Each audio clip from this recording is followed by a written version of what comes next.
The European Commission has suggested member states open a new chapter in Turkey's stalled EU membership talks, a senior diplomatic source told Anadolu Agency on Friday.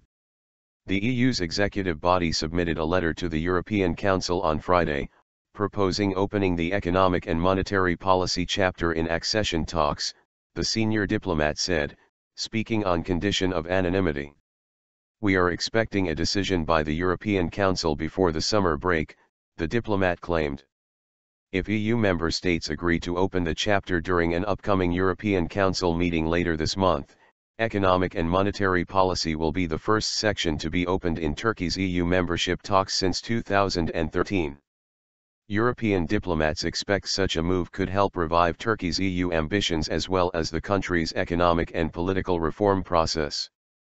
The EU on Monday welcomed the results of Turkey's general election, calling the close to 86% voter turnout a clear sign of the strength of Turkish democracy.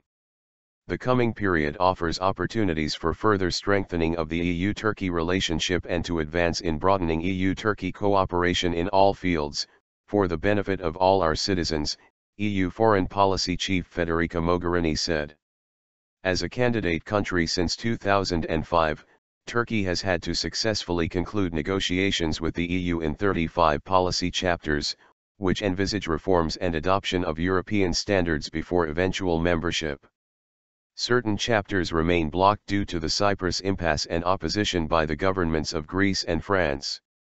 German Chancellor Angela Merkel and her Christian Democrats long opposed full EU membership for Turkey, but their coalition partner, the Social Democratic Party, is a supporter of Ankara's bid for inclusion. The German coalition supports the continuation of talks in an open-ended way, without a commitment to agreeing full membership.